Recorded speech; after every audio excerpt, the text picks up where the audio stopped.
Hello guys, இன்னைக்கு நாம dead summoner episode 9 தான் பார்க்க போறோம். வீடியோக்குள்ள போறதுக்கு முன்னாடி வீடியோ உங்களுக்கு பிடிச்சிருந்தா மறக்காம லைக் பண்ணிருங்க. இதான் என்னோட சேனலுக்கு ஃபர்ஸ்ட் டைமா வாரீங்கன்னா சப்ஸ்கிரைப் பண்ணி பெல் ஐகானை பிரஸ் பண்ணி வச்சுக்கோங்க. அப்பதான் நான் ரிலீஸ் பண்ற எல்லா வீடியோவும் உங்களுக்கு உடனே நோட்டிபிகேஷனா வந்து சேரும். சரி வாங்க, டைம் வேஸ்ட் பண்ணாம டைரக்டா நம்ம எபிக்குள்ள போவோம்.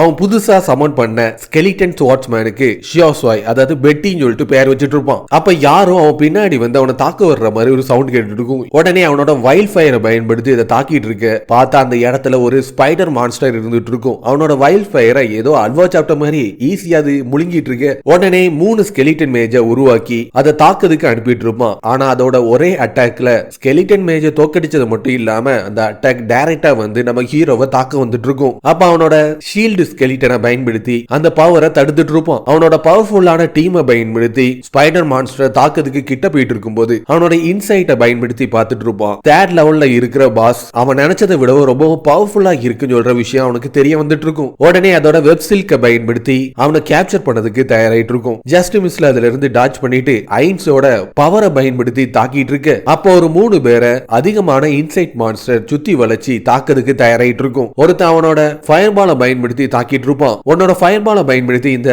இன்சைட்டை அட்டாக் பண்றதுலாம் முடியாத காரியம். நம்ம இங்க இருந்து சாவவே கூடாது, கூடிய சீக்கிரத்துல நம்ம தப்பிச்சு போயே ஆகணும்னு அவங்க சண்டை போட்டுட்டு இருக்கும்போது காட்டுக்குள்ள பயங்கரமான ஒரு எக்ஸ்ப்ளோஷன் சவுண்ட் ஒன்னு கேட்டுட்டு இருக்கும். என்னன்னு பார்த்தனா ஐன்ஸ் தாக்குன தாக்குதல்ல அந்த இடமே ஏதோ எரிமலை வந்து வெடிச்சு செதற மாதிரி ஒரு எக்ஸ்ப்ளோஷனை உண்டாக்கிட்டு இருக்கு. இந்த பவர்ஃபுல்லான எக்ஸ்ப்ளோஷனை பார்க்கும்போது என்னோட ஃபயர் டிராகன் டெக்னிக்கை விடவும் 10 மடங்கு பவர்ஃபுல்லா இருக்கிற மாதிரில தெரிஞ்சிட்டு இருக்கு. எனக்கு தெரிஞ்சு யாரோ ஒரு பவர்ஃபுல்லான மான்ஸ்டர் கூட சேர்ந்து சண்டை போட்டுட்டு இருக்காங்க. நம்ம மட்டும் அந்த இடத்தை நோக்கி போயிட்டோம்னா நம்ம தப்பிச்சிருவோம்னு அவங்க 3 பேரும் அந்த இடத்தை நோக்கி ஓடி வந்துட்டு இருக்கு. ஸ்பைடர் மான்ஸ்டரோட கதை முடிஞ்சிட்டுன்னு நம்ம ஹீரோ ரொம்ப சந்தோஷத்துல பார்த்துட்டு இருப்பான். கொஞ்ச நேரத்துக்கு முன்னாடி தேர்ட் லெவல்ல இருந்த ஸ்பைடர் மான்ஸ்டர் கொஞ்சமா எவால்வ் ஆகி ஒரு ஸ்பைடர் குயினா மாறிட்டு இருக்கும். இது இன்னும் சாவலையா, இதோட உருவம் மொத்தமா சேஞ்ச் ஆன மாதிரில தெரியுதுன்னு அவனோட இன்சைட்டை பயன்படுத்தி பார்த்துட்டு இருப்பான். அது எவால்வ் ஆன விஷயம் அவனுக்கு தெரிய வந்துட்டு இருக்கும். இதுக்கு மேல இதுக்கிட்ட சண்டை போட்டானா நம்ம கதை மொத்தமா முடிஞ்சிரும்னு பெப்பா மேல ஏறி அவன் வேகமா ஓடி வந்துட்டு இருக்கும்போது அந்த 3 பேரை துரத்திட்டு பின்னாடியே இன்சைட் மான்ஸ்டரும் பின்னாடி வந்துட்டு இருக்கும். அது எல்லாத்தையுமே தோக்கடிச்சு கடைசியா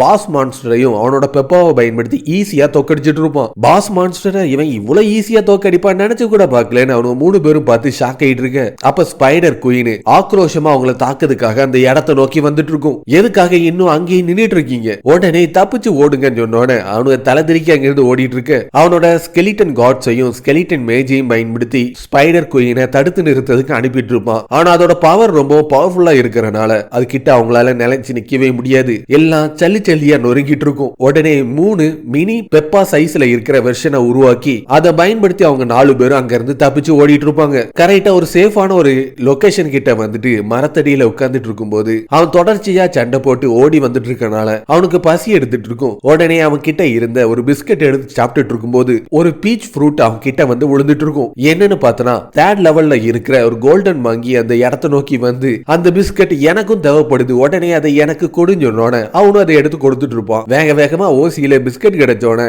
வாயில போட்டு நல்லா சவச்சி தின்னுட்டு சந்தோஷமா அது அங்க இருந்து கிளம்பிட்டு இருக்கும். மிச்ச மீதி இருந்த பிஸ்கட் எல்லாத்தையுமே சாப்பிட்டு முடிச்சுட்டு அவன் அடுத்ததான் திருப்பியும் வேட்டையாடுறதுக்காக கிளம்பிட்டு இருக்கும் போது அந்த கோல்டன் மங்கி திருப்பி அந்த இடத்தை நோக்கி வந்து லெவல் எஸ்ல இருக்கிற ஃபெய்ரி பீச் ட்ரீயோட மேஜிக்கல் சீடை கொடுக்கறது பார்த்தோன்னே என்னது எஸ் லெவல் சீடான்னு சொல்லிட்டு அவன் பார்த்து ஷாக் ஆயிட்டு இருப்பான். இப்ப எனக்கு திருப்பியும் அந்த பிஸ்கட் தேவைப்படுதுன்னு அந்த குரங்கு பார்த்து கேட்கறத பார்த்தோன்னே அவன் கிட்ட இருந்த பிஸ்கட் எல்லாத்தையுமே அவன் தின்னு தீர்த்திருப்பான். அவன்கிட்ட எதுவுமே இல்லைன்னு சொல்ற விஷயம் தெரிஞ்சோன்னே உனக்கு எவ்வளவு தைரியம் இருந்தா என்னையே நீ ஏமாத்திருப்பேன்னு ஆக்ரோஷமா வந்து அவனை தாக்கிட்டு இருக்கும். உடனே அவனோட பெட்டியை அந்த இடத்துல சமன் பண்ணிட்டு இருப்பான். அதோட ஸ்வாட் அட்டாக்கை பயன்படுத்தி குரங்க தாக்கிட்டு இருக்கும். ஆனா அது ஈஸியா அதுல இருந்து டாச் பண்ணிட்டு இருக்க. இந்த குரங்க ஏமாத்துறது அந்த அளவுக்கு ஈஸியான விஷயம் மாதிரி தெரியலையே, இப்ப நான் என்ன பண்றதுன்னு யோசிச்சுட்டு இருக்கும்போது அவனுக்கு ஒரு ஐடியா ஒண்ணு வந்துட்டு இருக்கும். உனக்கு சாதாரண பிஸ்கட் மட்டும் போதும் நீ ஆசைப்படுறியா, நீ மட்டும் என் கூட வந்தீனா roasted chicken, roasted beef, roasted mutton, roasted டக்குன்னு விதவிதமா வகை வகையா ரகரகமா உனக்கு நான் தரதுக்கு தயாரா இருந்துட்டு இருக்கேன். நம்ம 2 பேரும் கான்ட்ராக்ட்ல சைன் பண்ணுவோமா, நான் மட்டும் உன்னை இங்க இருந்து கூட்டிட்டு போனதுக்கு அப்புறம் நீ ஆசைப்படுற அளவுக்கு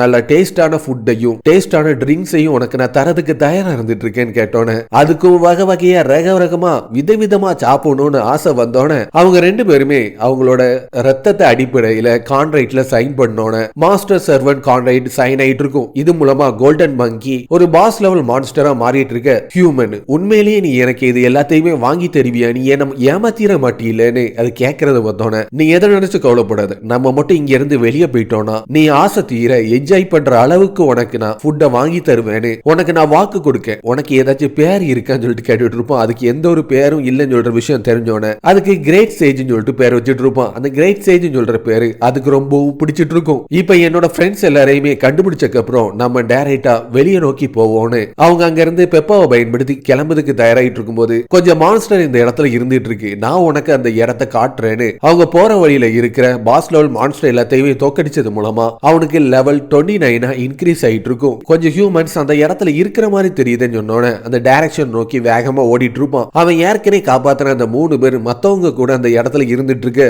இங்க என்ன நடந்துச்சுன்னு கொஞ்சம் சொல்ல முடியுமா? டஞ்சனோட கோர் இங்க பக்கத்துல தான் இருந்துட்டு இருக்கு. டஞ்சனோட கோர் இருந்துச்சுன்னா அது சந்தோஷமான விஷயம் தானே, அதை பயன்படுத்தி நம்ம வெளியே போயிடலாம்ல. நீங்க நினைக்கிற மாதிரி அது அந்த அளவுக்கு ஈஸியான விஷயமே கிடையாது. டஞ்சனோட கோர் இருக்கிற இடத்துல தான் குயினோட நெஸ்ட் இருந்துட்டு இருக்கு. ஆயிரக்கணக்கான லட்சக்கணக்கான இன்சைட் எல்லாமே அந்த இடத்தை கூடாரமா வச்சிட்டு இருக்கறனால யாராலையும் அந்த டஞ்சன் கோரை எடுக்கவே முடியல. நேத்தைக்கு ஆயிரக்கணக்கான ஹியூமன்ஸ் எல்லாருமே ஒன்னா சேர்ந்து அந்த மான்ஸ்டர் எல்லாத்தையுமே அழிச்சு கோரை எடுக்கிறதுக்காக முன்னேறி போனாங்க. ஆனா அவங்கள ஒருத்தங்க கூட உயிரோட தப்பிக்கவே இல்லை. எல்லாரோட கதையும் மொத்தமா முடிஞ்சு போச்சு. ஆயிரக்கணக்கான பேர் எப்படி, நம்ம ஒரு 100கணக்கான பேர் தானே இந்த இடத்துக்குள்ள வந்தோம், அந்த மாதிரி எதுவுமே கிடையாது. நேற்றுக்கு ராத்திரி கொரியால இருக்கிற அதிகமான இடத்துல இந்த போர்ட்டல் ஓபன் ஆகியிருக்கிறதுனால அதிகமான பேர் இந்த இடத்துக்குள்ள இருந்துட்டு இருக்காங்க. நாளைக்கு காலையில திருப்பி 2வது அட்டாக் ஆரம்பிக்கும். அதுக்கு முன்னாடி கொரியால இருக்கிற எல்லாரையுமே நம்ம கண்டுபிடிச்சு இங்க இருந்து தப்பிச்சு போயே ஆகணும். உங்ககிட்ட ஏதாச்சும் ஃபுட் ஏதாச்சும் இருந்துட்டு இருக்கான்னு கேட்டோன்னே அந்த எல்லோ ஹேர் வச்சிருக்கிறவன் ஸ்பைசியான உருளைக்கிழங்கு சிப்ஸ் வச்சுட்டு இருப்பான். அவன் வச்சிருக்கிற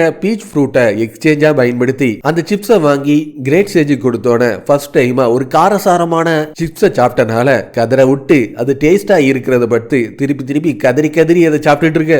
நான் பே, சீனியர் லீ யோங், ஷியாசிங் இவங்க 4 பேருமே எங்க இருக்காங்கன்னு எனக்கு தெரியாது. ஆனா கண்டிப்பா அவங்க சேஃபா இருப்பாங்கன்னு மட்டும் எனக்கு நம்பிக்கை இருந்துட்டு இருக்கு. அவன் வானத்தை பார்த்துட்டு இருக்கும்போது நல்லபடியா இருந்த நிலவு திடீர்னு ரத்த கலர்ல மாறிட்டு இருக்கும். அப்ப இன்சைட்டோட ஆர்மி அவங்க இருக்கிற இடத்தை நோக்கி தாக்குறதுக்காக வேகமா வந்துட்டு இருக்க. அந்த எல்லோ கலர் வச்சிருக்கிறவன ஒரு மான்ஸ்டர் கடிச்சு முழுங்கிட்டு இருக்கும். உடனே அவனோட இன்சைட் சொல்ற பவரை பயன்படுத்தி பார்த்துட்டு இருப்பான். லெவல் 3 பாஸ் மான்ஸ்டரா இருக்கிற டேங்க் பக் ஒன்னு அந்த இடத்தை நோக்கி வர விஷயம் தெரிஞ்சிட்டு இருக்கு. அப்ப பின்னாடி இருந்து நம்ம ஹீரோவை தாக்குறதுக்காக ஒரு டேங்க் பக் வந்துட்டு இருக்கும். அவன் பெட்டியை பயன்படுத்தி அதோட கதையை முடிச்சிட்டு அதோட மெட்டீரியல் எல்லாத்தையுமே அவனோட ஸ்டோரேஜ் பேக்ல கலெக்ட் பண்ணிட்டு இருக்க. இப்ப நம்ம எல்லாருமே ஒன்னா சேர்ந்து இப்ப நம்ம அதிகமான டேங்க் பேக்க தோக்கடிக்கிறதுக்கான டைம் வந்துட்டுன்னு அவனோட பவர்ஃபுல்லான டீமை பயன்படுத்தி மான்ஸ்டர் மொத்தத்தையுமே அழிக்கிறதுக்கு தயாராயிட்டு இருப்பான். இதோட இந்த எபிசோடு முடிஞ்சிடும். இனி வர்ற எபிசோடு எல்லாமே ரொம்ப இன்ட்ரெஸ்டா இருக்கக்கூடியதுனால லைக் பண்ணி சேனலை சப்ஸ்கிரைப் பண்ணி வச்சுக்கோங்க. அப்பதான் இன்ட்ரெஸ்டான வீடியோ எல்லாமே உங்களுக்கு தொடர்ச்சியா ரிலீஸ் ஆயிட்டே இருக்கும். அடுத்த வீடியோல பார்ப்போம். பாய்.